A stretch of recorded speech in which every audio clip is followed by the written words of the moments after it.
तो भैया कहा ये जा रहा था कि उत्तर प्रदेश में एमआईएम चुनाव नहीं लड़ना था एमआईएम को, तो क्यों ऐलान कर रहे थे? एमआईएम कभी 20 सीटों पर चुनाव लड़ेगी, कभी कह रहे थे कि 7 सीटों पर चुनाव लड़ेगी, कभी कह रहे थे 5 सीटों पर चुनाव लड़ेगी। तमाम जो है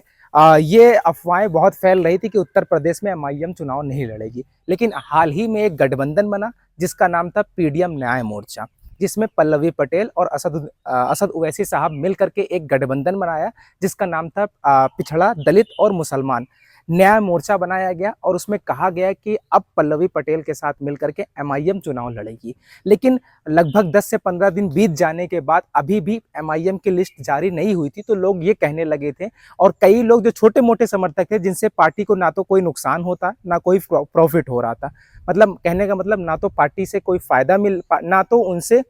पार्टी को कोई फायदा मिल रहा था और ना ही उनसे कोई नुकसान होना था, वो लोग बगावत करने लगे थे और कहने लगे थे उत्तर प्रदेश के जो बैरिस्टर असद साहब हैं वो कहीं ना कहीं बिक चुके हैं, वो कहीं ना कहीं दूसरी पार्टियों को समर्थन कर चुके हैं, वो कहीं ना कहीं अब उत्तर प्रदेश में चुनाव नहीं लड़ाएंगे। तमाम अफवाहों को मद्देनजर रखते हुए आज जो है उत्तर प्रदेश में एमआईएम ने पहली लिस्ट जारी कर दी। हाँ, उत्तर प्रदेश में एमआईएम चुनाव लड़ेगी और पल्लवी पटेल के साथ मिलकर के पिछला दलित और मुसलमान मिल करके उत्तर प्रदेश में भाजपा को और इंडिया गठबंधन को हराने की पूरी तरीके से मेहनत करेंगे और हिंदुस्तान की उत्तर प्रदेश की आवाम एमआईएम को पल्लवी पटेल को वोट दे करके लोकसभा में पहुंचाएगी। तो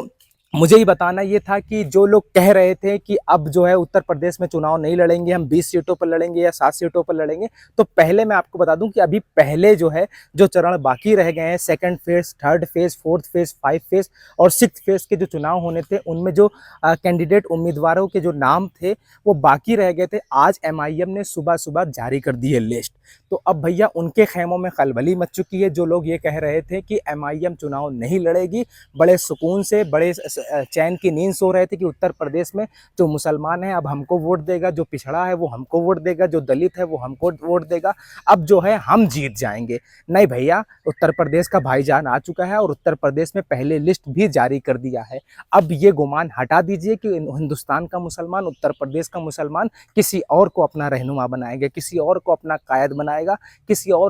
और पर सियासी भरोसा करेगा। नहीं, उत्तर प्रदेश में एमआईएम जो है वो पूरी तरीके से मजबूती के साथ चुनाव लड़ेगी। और किन सीटों पर अभी जो लगभग 7 उम्मीदवारों का ऐलान किया है पीडीएम न्याय मोर्चा ने, मैं आपको बता दूं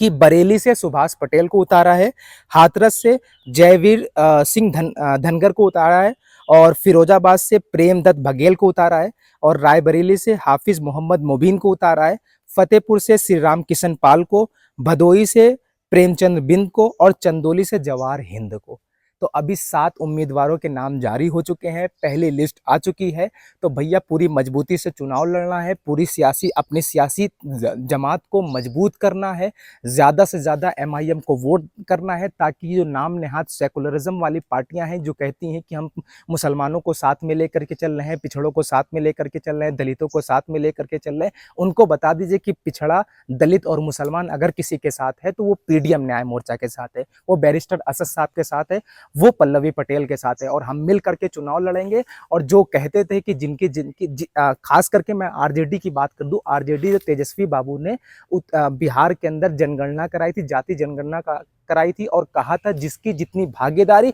उसकी उतनी हिस्सेदारी। और अभी सिर्फ और सिर्फ लगभग आरजेडी ने सिर्फ और सिर्फ लगभग 2 उम्मीदवार अभी दिए हैं।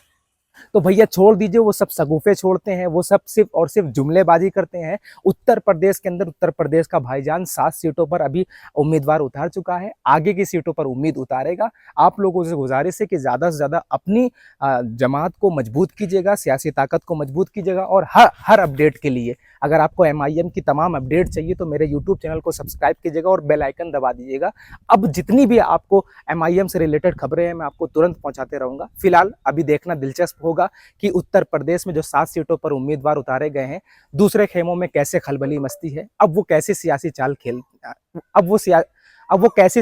खेलते हैं। तो इंतजार रहेगा, और आप लोगों से गुजारिश है कि ज़्यादा से ज़्यादा इस वीडियो को शेयर कीजिएगा।